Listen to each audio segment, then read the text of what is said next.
nosso quarto encontro. Também queria chamar agora a professora também Daniele de Andrade Moreira. A professora Daniele é coordenadora do grupo de pesquisa chamado Direito, Ambiente e Justiça no Antropoceno, apelidado aqui de NUMA, vinculado à coordenação de Direito Ambiental da PUC-Rio. Ela é doutora e mestre em Direito pela Universidade do Estado do Rio de Janeiro e professora da PUC-Rio em atuação junto ao programa de pós-graduação. Bem-vinda, Daniele, por favor, fique à vontade, a palavra é sua. Muito obrigada, Vivian. Bom dia de novo para todas e todos. Eu peço desculpas mais uma vez pela minha dificuldade técnica aqui, mas que bom que resolveu. Perdi o iniciozinho da fala, mas já tinha ouvido a Eline apresentar essas informações, né? E fiquei aqui me recordando do ano de 2020, quando esse trabalho foi conduzido, né? Enquanto nós fazíamos no JUMA a pesquisa da parte jurídica, né? O desenvolvimento dos argumentos jurídicos para que a variável climática seja efetivamente considerada no licenciamento ambiental, né? A Eline e a equipe, junto com a Vivian, enfim, desenvolveram a parte técnica, né, da matriz de impacto. Então, fico muito feliz de estar aqui de novo falando sobre isso, né? E agradeço a Vivian pelo convite. Fico feliz de ver aqui alguns amigos e amigas queridas, né? Então, o Vinícius, Sheila, Annelise, não sei se eu deixei de ver alguém, Ana Carolina. Então, fico muito feliz de apresentar. Eu acho que alguns de vocês vão ver uma apresentação um pouco repetida, né? Porque participaram e ajudaram a equipe do JUMA no desenvolvimento dessa pesquisa. Então, eu vou compartilhar minha tela aqui. Bom, então, eu vou comentar aqui um pouquinho, talvez algumas das questões que eu vou apresentar sejam óbvias para esse grupo aqui, que trabalha com isso no dia a dia, né, e que estuda essas questões há muito tempo, mas eu queria, antes, só dividir uma impressão mais geral, anterior e posterior à realização dessa pesquisa, que eu acho que é algo interessante. Muitas das questões que vão ser colocadas aqui, e muitas das questões que apareceram no documento, né, no arquivo que vocês receberam, vivem, inclusive, um material espetacular que foi preparado para esse encontro. Então, fiquei muito feliz de ler ali uma capacidade de concisão e completude para esse encontro aqui. Então, muitas das questões conceituais e muitas das questões sobre clima e meio ambiente, elas podem parecer, num primeiro momento, muito óbvias, sabe? Então, eu já imaginava no início da pesquisa que a gente ia encontrar uma quantidade significativa de normas no Brasil, né, na esfera federal e estadual, que falassem e que pudessem ser interpretadas também como já considerando a variável climática no licenciamento. Mas eu confesso que eu fiquei muito surpresa quando chegamos a um resultado muito numeroso. Então, tem muito mais, né? E essa pesquisa não foi atualizada, então, assim, é um trabalho muito grande de atualização que seria demandado, então, ela está um pouquinho defasada, os resultados numéricos, mas eu acho que eles demonstram ainda um cenário, o cenário atual. Então, fiquei bastante impressionada com esse resultado que a gente chegou. Então, para quem tiver interesse, a pesquisa toda está divulgada num livro, num e-book. É possível fazer o download completo do livro no site da editora PUC-Rio. E a gente quis também compartilhar nos anexos informações específicas da legislação federal e de cada estado. Então, o anexo A trata disso. Então, talvez, né, para atuações, talvez ajude, eu espero que ajude, vocês podem até depois me dizer se foi útil ou não, mas ajude em atuações específicas por estado, na identificação já compilada dessas normas, né? Então, fica aqui a dica. E nós acabamos de publicar também, na verdade, foi ontem para o site da editora PUC-Rio, uma versão resumida. Então, vamos começar uma divulgação, porque houve uma demanda para que se produzisse esse documento em inglês. Então, nós conseguimos fazer uma espécie de resumo executivo expandido, sumário executivo expandido, e também é uma opção de consulta, né? mais objetiva, mais direta ao ponto. Então, algumas dessas questões mais óbvias que eu comentava, né, mas que são as premissas teóricas dessa questão, né? Eu, inclusive, até mudaria o nome, eu acho, da pesquisa, eu não falaria mais inserção da variável climática, eu falaria consideração, né? Porque a gente não tem que fazer muito esforço para inserir, do ponto de vista jurídico, né? A gente tem que enxergar o que tem e considerar a variável climática, né? Então, tem algumas premissas teóricas, né, a fundamentação teórica principal que foi construída no documento, que eu imagino para vocês aqui é muito óbvio, né? Evidentemente que é a base do direito ao meio ambiente como um direito humano, como um direito fundamental, entendido o direito ao clima estável como embutido, né? Abarcado por esse direito ao meio ambiente. Um aspecto muito importante que é do poder-dever do poder público de agir na defesa do meio ambiente. A gente tem visto nos casos mais recentes, não só agora, mas especialmente nos casos mais recentes de litigância climática, né? Boa parte delas que têm sido propostas em função de uma inação do Poder Executivo Federal. Então, esse argumento da necessidade de atuação do Estado na defesa do meio ambiente tem sido trazido de modo muito contundente, né, na própria DPF 708, né, do Fundo Clima, isso apareceu de forma muito forte.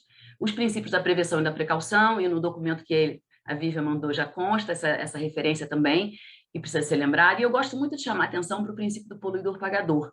Eu acho que esse princípio acaba sendo pouco mobilizado para fundamentar ações e até da parte do licenciamento ambiental, né? E eu acho que a fala da Eline foi muito importante, né? Ela viabiliza muitas dessas questões que vão ser aqui apresentadas, mas ela demonstra essa ideia de que existem custos externos ao processo produtivo, custos ambientais no sentido abrangente, e esses custos climáticos também são custos ambientais, né? E à luz do princípio do poluidor-pagador, esses custos, sejam custos de prevenção ou de reparação, eles têm que ser internalizados. Então, a gente acaba associando o princípio do poluidor-pagador muito mais à reparação, à responsabilidade civil, né, ambiental, mas ele tem um papel muito importante também no licenciamento.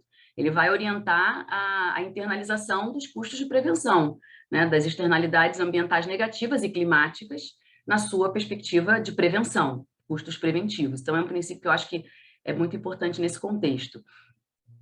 Evidentemente, os instrumentos do licenciamento e avaliação de impactos ambientais e, de modo mais específico, a previsão, que já consta da Política Nacional de Mudança do Clima, né, da necessidade de compatibilizar esses princípios, objetivos, diretrizes e instrumentos da PNMA com os mesmos princípios, objetivos, diretrizes e instrumentos da PNMC. Né, isso também está no documento que a Vivian mandou, mas é importante chamar a atenção porque a gente não tem especificamente o licenciamento ambiental, uma previsão explícita na Política Nacional do Meio Ambiente, né, de que a variável climática tem que ser considerada no licenciamento. Isso não aparece de modo expresso, mas são políticas que precisam conversar e precisam dialogar, então isso vai justificar, em boa medida, essa interpretação que vai ser... E alguns conceitos-chave, que também não vou, obviamente, não faz sentido passar por todos, mas o que eu queria chamar a atenção aqui é que boa parte desses conceitos, a maioria deles, são conceitos associados ao meio ambiente de uma maneira geral, a poluição. Então, a Eline falou dos custos, dos impactos indiretos, além dos diretos, né? E aí o conceito de poluidor podia estar aqui também, né? Aquele direto ou indiretamente responsável por atividade degradadora da qualidade ambiental. Então, o conceito de poluição, o conceito de poluidor também, o conceito de dano ambiental, de impacto, o próprio conceito de meio ambiente, são conceitos muito abrangentes. Conceitos que, evidentemente, abraçam também os aspectos climáticos e envolvem também aqueles que indiretamente estão relacionados com uma determinada consequência, pode ser um impacto, pode ser um dano propriamente dito, né? Então, isso é importante mencionar. Uma outra questão que eu queria explicar aqui, mas eu não vou passar por tudo isso também, é que essa pesquisa ela foi dividida em 3 eixos. O primeiro eixo, que foi aquele mais trabalhoso, porque a gente teve que manipular uma quantidade muito grande de normas, que foi o de levantamento e análise das normas federais, estaduais e do Distrito Federal, e a gente entendeu que seria interessante desenvolver outros eixos. Esses eu não vou apresentar aqui em detalhe, mas quem tiver interesse está lá no livro. Um segundo eixo que foi entender como a jurisprudência e alguns casos de referência brasileiros, que não são necessariamente de litigância climática, podem nos ajudar nessa interpretação. Então, interpretações abrangentes de meio ambiente e outros aspectos importantes de casos ambientais que nos ajudam a chegar às conclusões a que a gente chegou sobre esse tema, né? E a gente achou interessante também fazer uma análise dos casos de referência estrangeiros. Então, no documento tem lá um caso da Austrália importante, né? E aqui nesse eixo C tem uma série de outros casos e como eles abordam, né? Tem casos em vários países, tem 46 casos, se eu não me engano, que foram analisados. Posso estar errando nesse número, que agora não me lembro exatamente, mas é mais ou menos isso. E eu acho que dá para a gente fazer essa associação, né? Um dos fundamentos no documento que vocês receberam, para o caso da Austrália, foi a aplicação do Acordo de Paris, né? Foi a implementação interna do Acordo de Paris. E é interessante que depois dessa pesquisa, a gente teve a oportunidade de escrever um artigo especificamente sobre o argumento pautado no Acordo de Paris para justificar a consideração da variável climática no licenciamento ambiental. E a gente avaliou essa consideração dos tratados em vários casos. Então, tem um artigo que está publicado na revista da UniCeub, na revista de Direito Internacional, depois eu posso mandar as referências para a Vivian e ela passa para vocês se houver o interesse, que faz um detalhamento desse argumento, de como eles foram mencionados nos casos estrangeiros, em alguns, e como a gente pode trazer isso para o Brasil. Talvez ajude de alguma forma. Tá? Então, para começar a apresentar os resultados específicos dessa primeira parte, né, eu vou passar mais rapidamente pela parte metodológica, mas a gente tinha que estabelecer algum critério, então nós elegemos algumas palavras-chave, alguns conceitos-chave que iam ser a ferramenta de busca, e fizemos combinações, né, e chegamos a um número muito expressivo de normas, né? Num primeiro momento, um número bruto, inclusive com sobreposições. E aí passamos por algumas fases, primeiro uma fase de eliminação mais geral, e chegamos no que interessa, que são, a partir de uma análise mais qualitativa, né, chegamos a esse conjunto, deixa eu só afastar aqui, a esse conjunto de 671 normas. Essas informações que estão sendo aqui projetadas, num bloco mais abrangente, elas estão no Tableau, então tem um link no livro, e tem também no site do Juma, um link para o Tableau, que é possível identificar essas normas de modo interativo. Então, é possível escolher por tipo por espécie normativa, por assunto, por tipo de inserção da variável climática, por estado, por região, enfim. É possível escolher, então, talvez isso ajude, né, em alguma medida, no âmbito de um determinado estado, na atuação específica numa região.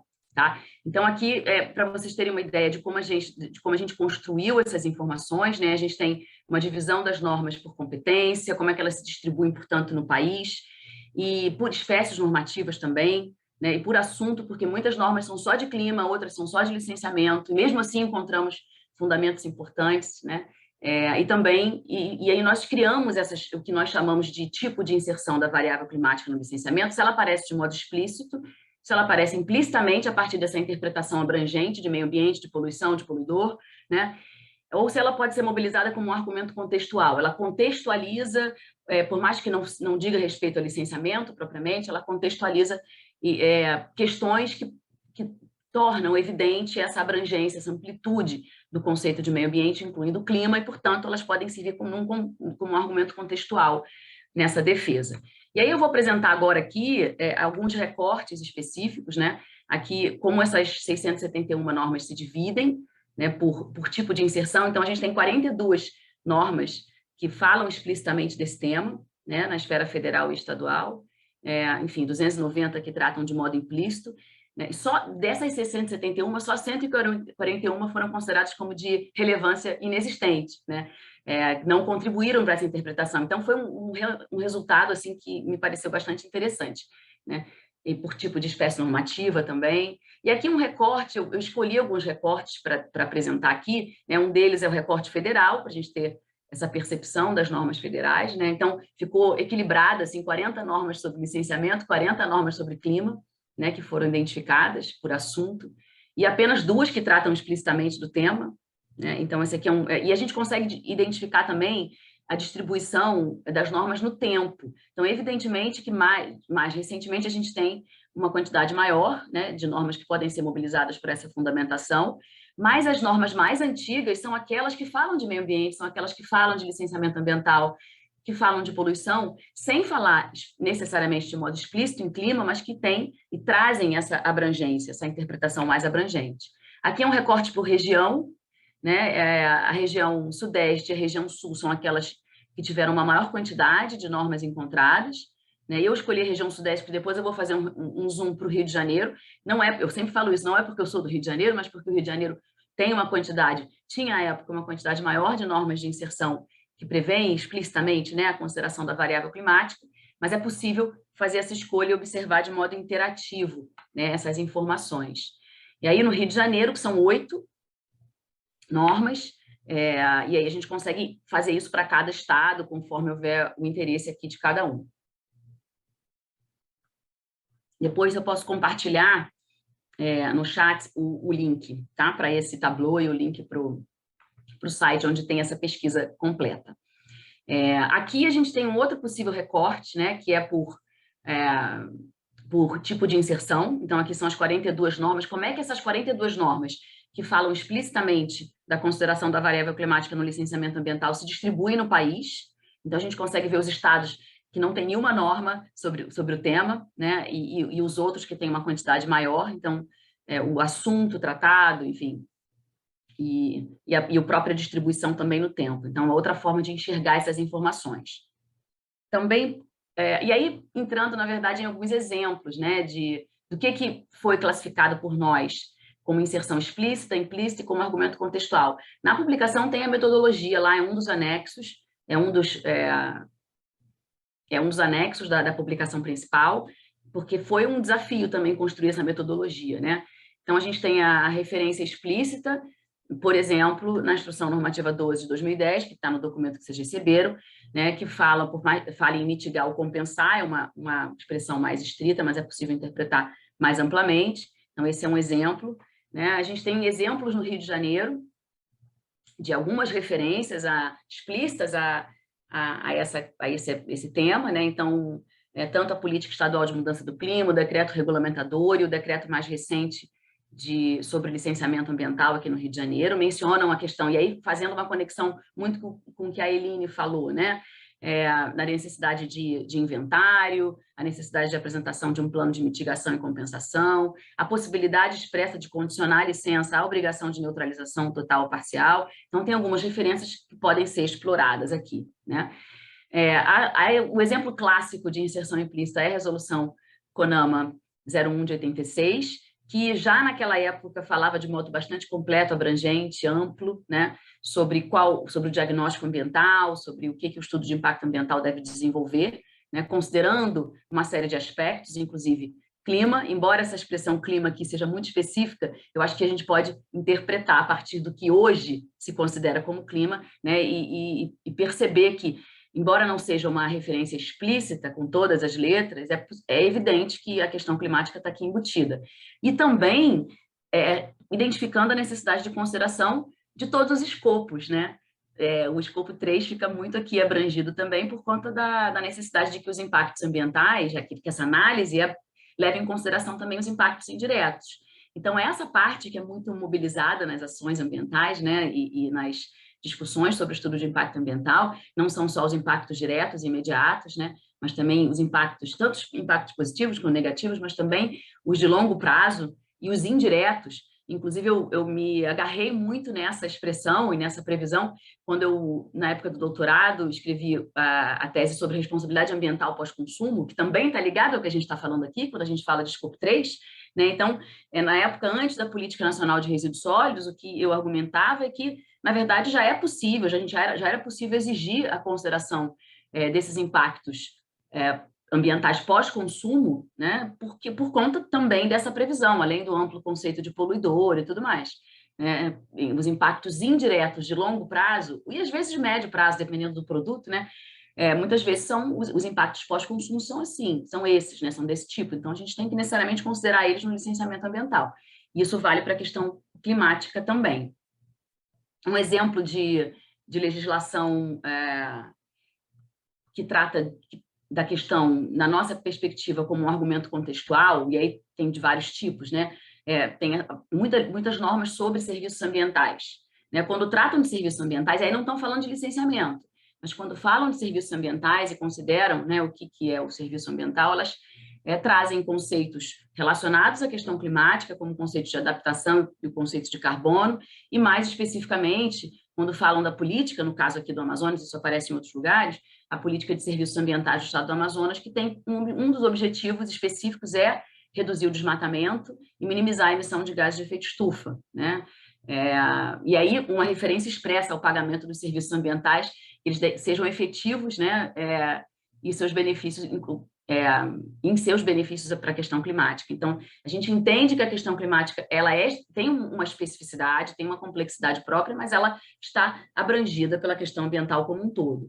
Eu costumo dizer isso até porque existe, né? A gente, na verdade, vê que existe muitas vezes alguns argumentos, algumas tendências de se querer separar o clima de meio ambiente, né? De dizer, não, a gente tem um direito climático e tem um direito ambiental, como se fossem diferentes, né? Eu acho que isso não é nem estratégico, nem vantajoso para a proteção climática, porque se a gente quer aplicar as regras de responsabilidade civil, por exemplo, né? A gente vai aplicar as regras de responsabilidade civil ambiental e para a questão climática. Então, os aspectos climáticos são uma dimensão do dano ambiental e a mesma coisa para o impacto ambiental, né? Mas aqui é uma outra questão que eu não posso deixar de comentar, que foi uma percepção que a gente teve nessa pesquisa, que foi sobre uma série de normas que tratam de impacto climático positivo, então, que prevêem um procedimento de licenciamento ambiental mais simples. A gente não fez uma análise se era razoável essa simplificação ou não, então aqui não tem juízo de valor nesse sentido, mas existe uma preocupação em algumas das normas em estabelecer regras mais simples e específicas para empreendimentos que tenham impacto climático positivo, né? Aí foram 19 normas que tratam explicitamente da questão climática, né, da inserção, e uma que fala de modo implícito. E essas informações todas estão no livro, no site, então, para o detalhe, é possível consultar lá. Tá? Então, eu estou chegando já no final, acho que meu tempo está acabando, inclusive, se é que não acabou ainda, para algumas conclusões sobre esse eixo A da pesquisa, né? Então, na verdade, as conclusões são aquilo que a gente já sabe desde o início, né? A gente não precisa mudar a legislação, né? Não precisa, a gente precisa, e aí foi muito bem-vindo o trabalho da Eline, dessas orientações sobre como considerar. Agora, se é possível considerar, a gente não precisa mudar a lei, né? A norma, o sistema jurídico como um todo. Então, elas já são o licenciamento e avaliação, os nossos caros e antigos instrumentos, né? Licenciamento ambiental e avaliação prévia de impactos ambientais são instrumentos aptos a tratar da questão climática, né? Então, a gente precisa, o nosso objetivo com essa pesquisa foi reunir de uma forma estratégica e coerente com essas classificações para que a gente possa aplicar mais facilmente essa legislação, tá? E aí, para concluir mesmo, eu queria, não posso deixar de apresentar a nosso mais recente, é quase um filho, é quase uma filha, né? Eu digo que é mais um filho aqui para minha família, porque foi tão trabalhoso construir essa plataforma que a gente tem aqui fica muito feliz, eu fico muito feliz tem um mês que a gente colocou no ar a plataforma de litigância climática no Brasil e que pode ser acessada por meio do site do Juma, no grupo de pesquisa, e a gente tem uma série de classificações interessantes dos casos, é possível pesquisar por palavra-chave, tem também filtros outros de pesquisa, e inclusive a gente tem, num conjunto atual de 51 casos, a gente tem, se eu não me engano, uns 13 ou 14 casos que tratam da avaliação de riscos climáticos. Então, a gente vê até agora acabou meu tempo, seguindo um pouco o que está no documento que vocês receberam, essa tendência de uma litigância climática pautada na necessidade relacionada ao licenciamento ambiental e, portanto, pautada na necessidade, trazendo esse argumento à tona, né, no judiciário. Então, até aproveito para pedir para que vocês fiquem, por favor, à vontade para me mandar, se for o caso, eu vou agradecer muito, né, novas ações climáticas, né, que tenham sido propostas por vocês ou que cheguem ao conhecimento de vocês, porque é uma plataforma colaborativa, então vai ser muito importante. A gente não tem o fôlego de pesquisar em todos os tribunais o que existe, né, nos tantos tribunais que nós temos no Brasil. Então, eu vou ficar muito grata se eu puder receber o que vocês tiverem de conhecimento de ações climáticas ou que tenham sido responsáveis, né, pela propositora de ações climáticas, sobre licenciamento ou não, tá? Mas sobre licenciamento aqui para o nosso tema especial.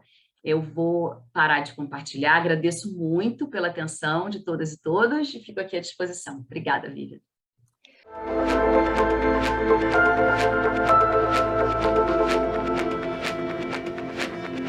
Talvez do ponto de vista jurídico, assim, são as dificuldades ou os encaminhamentos que a gente já faz de uma interpretação abrangente, né?